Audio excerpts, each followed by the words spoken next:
You're listening to the CyberWire Network, powered by N2K. This episode is brought to you by Indeed. Stop waiting around for the perfect candidate. Instead, use Indeed sponsored jobs to find the right people with the right skills fast. It's a simple way to make sure your listing is the first candidates see. According to Indeed data, sponsored jobs have 4 times more applicants than non-sponsored jobs. So go build your dream team today with Indeed. Get a $75 sponsored job credit at Indeed.com/podcast. Terms and conditions apply.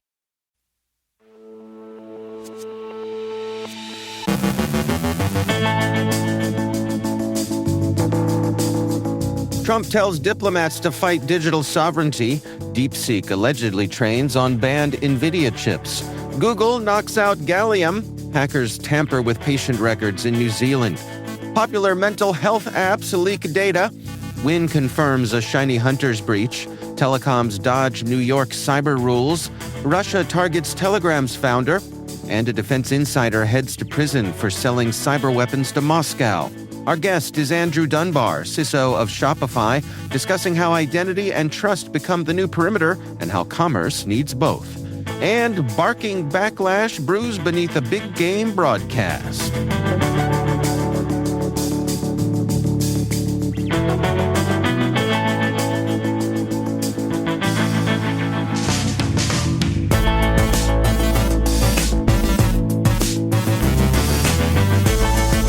It's Wednesday, February 25th, 2026. I'm Dave Bittner, and this is your CyberWire Intel Briefing.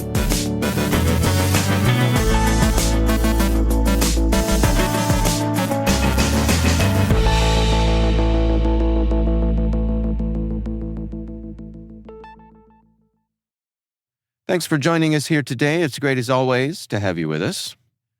The Trump administration has directed U.S. diplomats to oppose foreign efforts to regulate how American technology companies handle citizens' data, according to a State Department cable dated February 18th and signed by Secretary of State Marco Rubio. The cable argues that data sovereignty and localization laws could disrupt global data flows, increase costs and cybersecurity risks, and limit artificial intelligence and cloud services. It specifically criticizes the EU's GDPR, calling its cross-border data transfer restrictions unnecessarily burdensome. The directive reflects a more confrontational U.S. stance as Europe and others push tighter controls on data storage and sharing. The cable instructs diplomats to counter such regulations and promote the Global Cross-Border Privacy Rules Forum, a multilateral group supporting cross-border data flows. It also links restrictive data policies, including those in China, to expanded government control and potential surveillance. U.S. officials say Chinese AI startup DeepSeek trained its upcoming model on NVIDIA's most advanced Blackwell chips, which are barred from export to China. A senior Trump administration official told Reuters the chips were likely clustered at DeepSeek's data center in Inner Mongolia and suggested their use could violate U.S. export controls. The official added that DeepSeek may remove technical indicators revealing the chip's origin. NVIDIA, DeepSeek, and the Commerce Department declined to comment. The confirmation intensifies debate in Washington over chip policy. Some argue limited exports discourage Chinese rivals like Huawei, while others warn advanced chips could bolster China's military. Officials also said the model likely used distillation, drawing on leading U.S. AI systems. The case underscores concerns about enforcement gaps and China's continued reliance on American semiconductor technology. Google says it disrupted a Chinese-linked hacking group that breached at least 53 organizations across 42 countries. The group, tracked as UNC 2814 or Gallium, has spent nearly a decade targeting government and telecommunications entities, according to Google's threat intelligence group. Google and unnamed partners terminated the group's Google Cloud projects, dismantled its infrastructure, and disabled accounts used to run operations through Google Sheets. Google said the attackers used Google Sheets to blend into normal network traffic, not by exploiting a flaw in Google products. In one case, the group deployed a backdoor called GridTide on a system holding sensitive personal data. Google said the activity reflects broad surveillance efforts. The Chinese embassy denied wrongdoing. Google noted the campaign is separate from the China-linked Salt Typhoon operation. MetaMap, a New Zealand medication management portal used across aged care, disability, hospice, and community health settings, has been taken offline after a cyber breach on Sunday. Health New Zealand says the company is responsible for securing its systems and must manage the fallout, while national cyber authorities and police have been notified. What makes this incident especially unusual is that patient data was not only accessed, but altered. Some living patients were incorrectly marked as deceased, and other details were changed. In healthcare systems, records are typically treated as immutable clinical histories. Altering core status data raises patient safety and data integrity concerns beyond a typical data theft. Facilities have reverted to manual, paper-based processes, in some cases doubling nursing staff for medication rounds. Officials say care continues, but the outage has increased pressure on frontline teams. The breach follows a recent major health data incident, intensifying scrutiny on New Zealand's healthcare cybersecurity posture. Security researchers at Oversecured found over 1,500 vulnerabilities across 10 popular mental health apps on Google Play, with more than 14.7 million combined downloads. The flaws include 54 high-severity issues that could expose therapy transcripts, login credentials, session tokens, and other sensitive data. Some apps improperly validate user input, store data in ways accessible to other apps, or use insecure random number generation for tokens. Several also lack root detection, increasing risk on compromised devices. Researchers warn that mental health records are especially valuable on the dark web. App names were withheld while vulnerabilities are being disclosed, and it's unclear whether patches have been issued. Wynn Resorts confirmed that the data extortion group Shiny Hunters stole roughly 800,000 employee records in September 2025 and demanded $1.5 million in Bitcoin to prevent a leak. The compromised data reportedly included names, social security numbers, email addresses, phone numbers, and birth dates. Wynn said the unauthorized party claimed the stolen data has been deleted, and the group removed its threat from its dark web site. The company did not say whether a ransom was paid. Shiny Hunters told the Register it accessed Wynn's systems through an Oracle PeopleSoft vulnerability using an employee's credentials. Wynn says it activated incident response protocols and is offering credit monitoring to affected employees. A federal class action lawsuit filed in California alleges inadequate data protection, though Wynn maintains no customer information was accessed. New York's Public Service Commission has removed wireless providers and broadcast TV companies from proposed cybersecurity rules after heavy industry lobbying. The original June proposal would have required annual third-party audits, 3-day incident reporting, and regular vulnerability assessments. Verizon and Optimum argued the commission lacked statutory authority to regulate telecom cybersecurity and met repeatedly with regulators and the governor's office. Although commission staff said those legal arguments were considered and rejected, the companies were ultimately exempted, citing distinct differences between telecom firms and traditional utilities. Critics, including a Cornell cybersecurity expert and a state lawmaker, called the move concerning and questioned the rationale. The scaled-back rules will now apply only to gas, water, and electric utilities, while debate continues over whether federal or state authorities should regulate telecom cybersecurity standards. Russian authorities have opened a criminal investigation into Telegram founder Pavel Durov on suspicion of abetting terrorist activities, raising the prospect of a nationwide ban on the messaging app. State-linked newspapers, citing Federal Security Service materials, accused Telegram of enabling sabotage, extremism, and foreign intelligence operations tied to Ukraine. Kremlin officials said the app has committed numerous violations and failed to cooperate with authorities.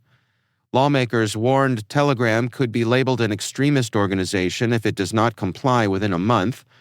Telegram has already faced traffic throttling in Russia, and officials claim more than 150,000 content removal requests were ignored.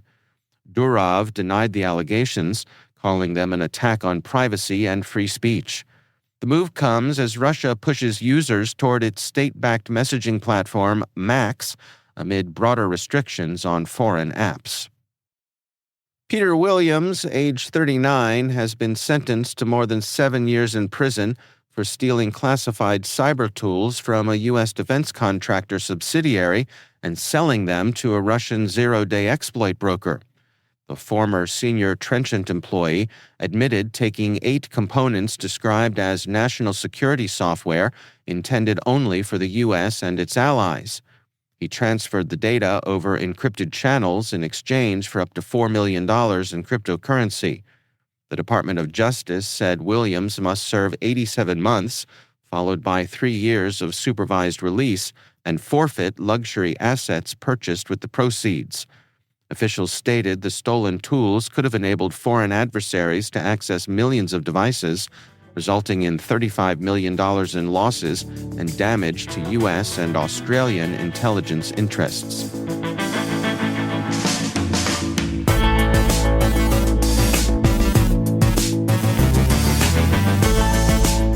Coming up after the break, Andrew Dunbar from Shopify discusses how identity and trust become the new perimeter, and barking backlash brews beneath the big game broadcast. Stay with us.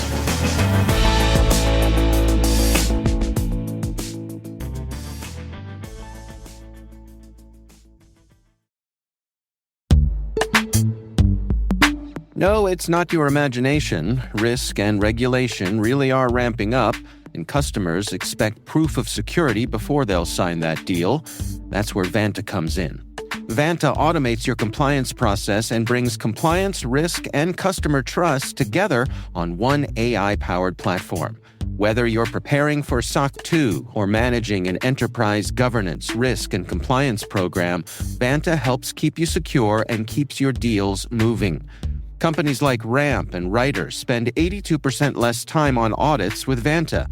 That's not just faster compliance, that's more time for growth. Take it from me, if you're thinking about compliance, take the time to check out Vanta. Get started at vanta.com/cyber.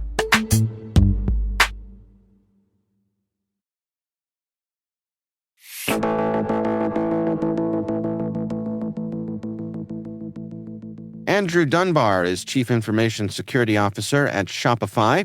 I recently caught up with him for a discussion on how identity and trust become the new perimeter and how commerce needs both to be engineered into the platform. AI agents are really transforming a lot of things about everyone's life, and shopping is certainly one of those. But the introduction of generative AI, the ability to create content, is something that a lot of people use on a daily basis, and it's really changed, especially from the commerce lens, a lot of the ways people think about product discovery. What is it that they want to buy? What's the right fit for them? And I think people have really attached themselves to the idea that they have, a personalized conversational way that they can discover, the things they want to buy, the places they want to travel, the hotels they want to stay at, all those kind of things. I can imagine myself using a tool like this to do exactly what you describe, figure out what flight I want to take or hotel I want to stay in or what product I want to buy. I feel like it's an extra leap to give it the ability to spend money on my behalf. Is that a common hesitation that folks have? I mean, it's interesting. I think some people definitely do, but really, what we want to optimize for is the intentional shopping experience, where it's not go off, buy a bunch of things for me, and then tell me later, and I wait until it shows up at my door. What we've built at Shopify is really the protocol that allows merchant stores to communicate with agents. And so it doesn't just cover, put my credit card into a checkout and then a purchase appears. It's the whole product catalog, the product discovery, the authentication that's layered into that, and also the post-purchase experience. So any kind of returns or subscriptions and things like this that you may be taking on. And so commerce is inherently a two-way relationship of trust. This is not just something where merchants open their doors and they want anyone who shows up online with a credit card to be able to buy from them. They want confidence that the purchaser is authentic as well.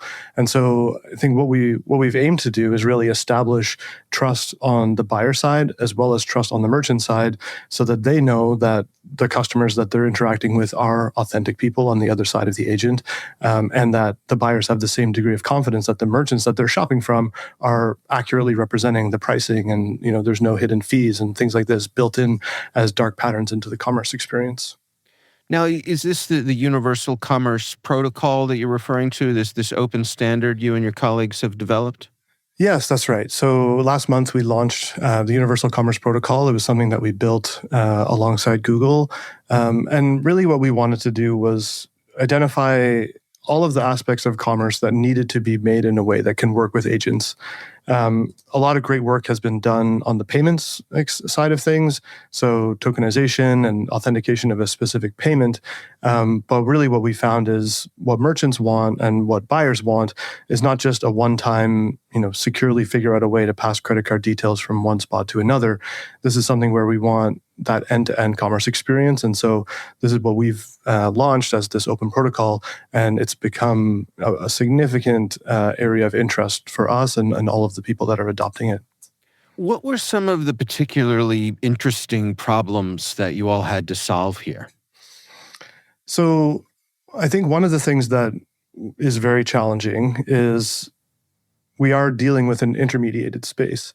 And so a typical online store, it is built on top of HTTP, and the idea is that on one end is a person with a credit card, on the other end is a merchant.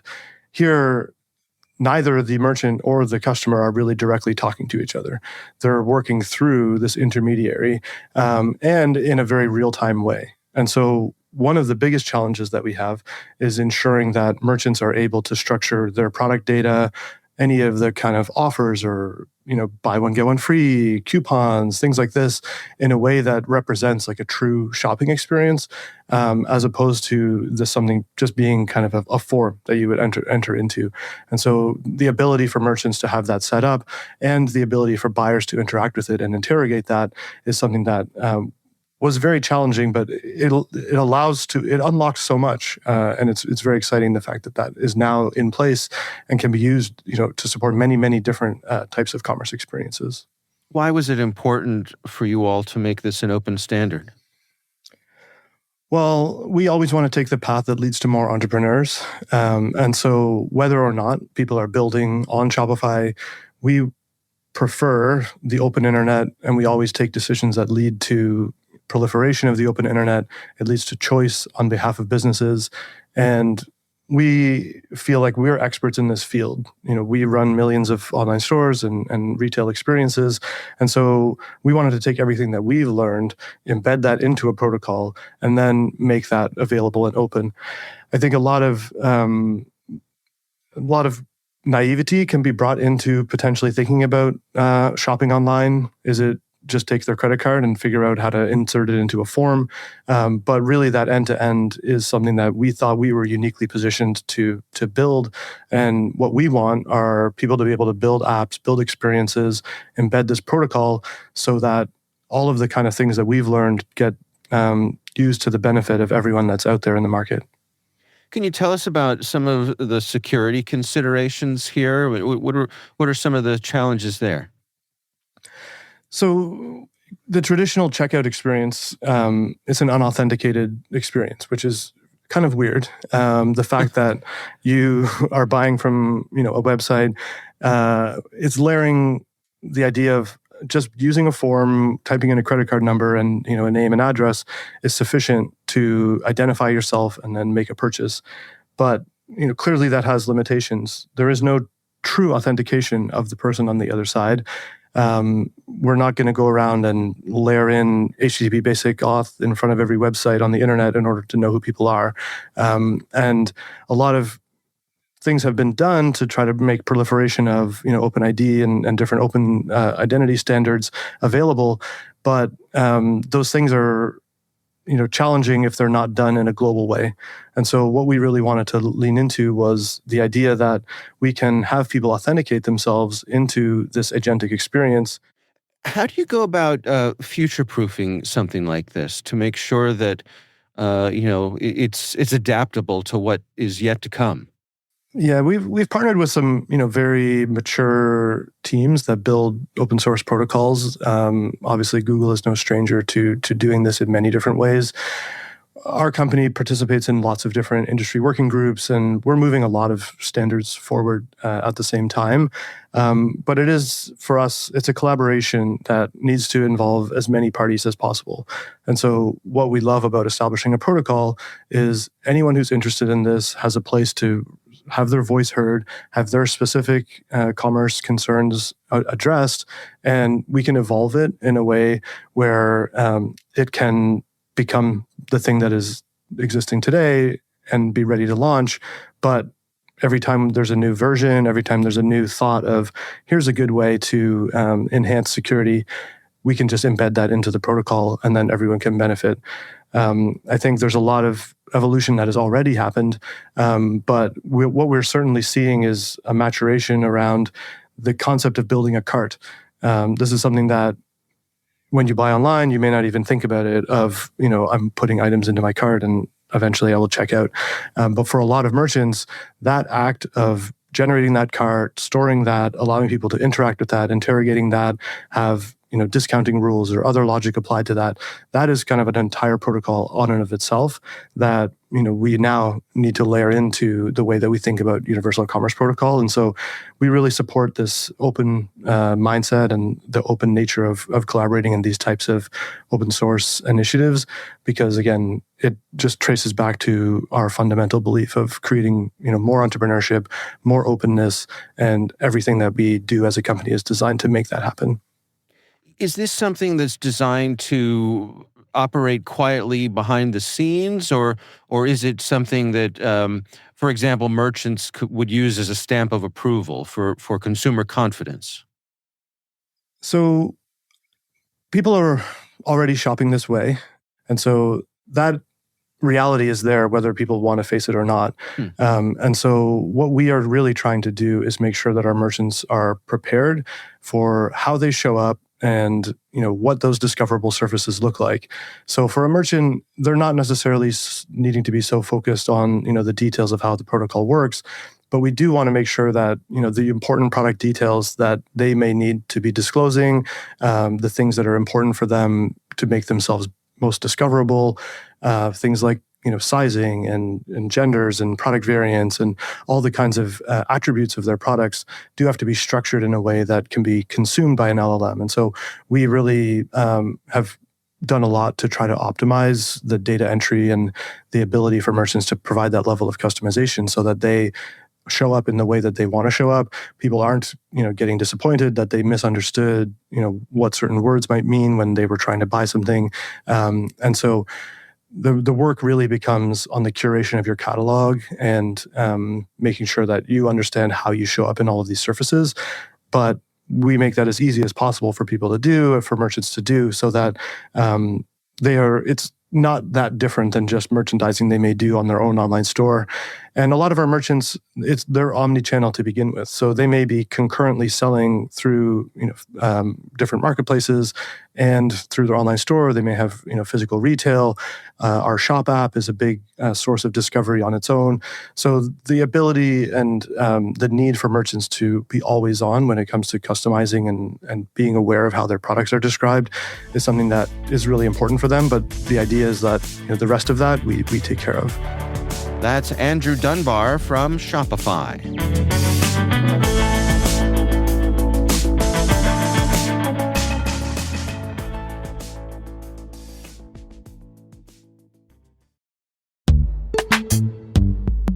No, it's not your imagination. Risk and regulation really are ramping up, and customers expect proof of security before they'll sign that deal.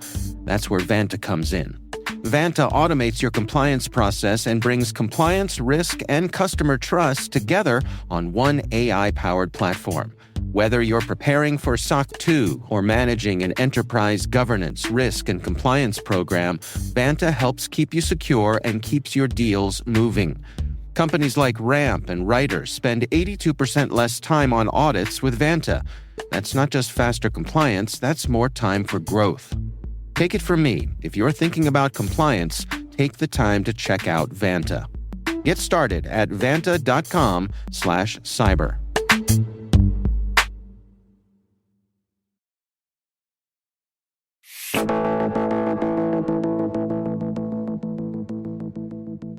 And finally, if you watched the Super Bowl, you may have seen Ring's heartstring-tugging ad for its new search party feature, where the neighborhood doorbells band together to find a missing dog. The idea is simple. AI scans nearby camera footage to track down Fido, which is sweet. Kind of.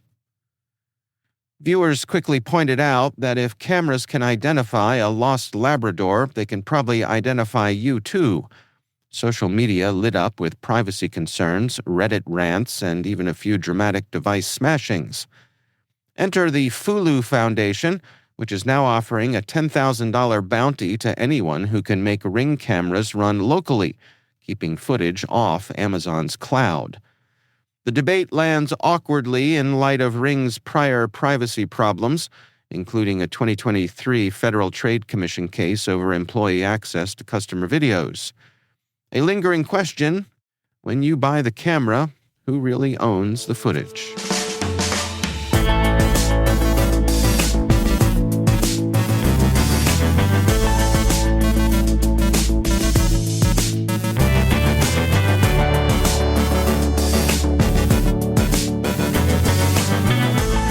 And that's the CyberWire. For links to all of today's stories, check out our daily briefing at thecyberwire.com. We'd love to know what you think of this podcast. Your feedback ensures we deliver the insights that keep you a step ahead in the rapidly changing world of cybersecurity. If you like our show, please share a rating and review in your favorite podcast app. Please also fill out the survey in the show notes or send an email to cyberwire@n2k.com. N2K's lead producer is Liz Stokes. We're mixed by Trey Hester with original music and sound design by Elliot Peltzman. Our contributing host is Maria Vermazis. Our executive producer is Jennifer Iben. Peter Kilpie is our publisher, and I'm Dave Bittner. Thanks for listening. We'll see you back here tomorrow.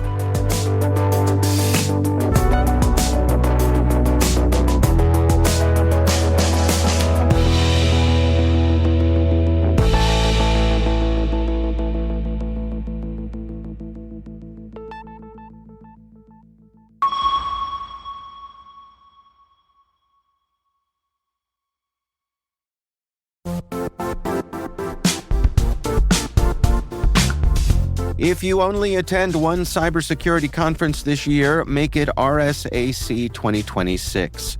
It's happening March 23rd through the 26th in San Francisco, bringing together the global security community for 4 days of expert insights, hands-on learning, and real innovation. I'll say this plainly, I never miss this conference. The ideas and conversations stay with me all year. Join thousands of practitioners and leaders tackling today's toughest challenges and shaping what comes next. Register today at rsaconference.com/cyberwire26. I'll see you in San Francisco.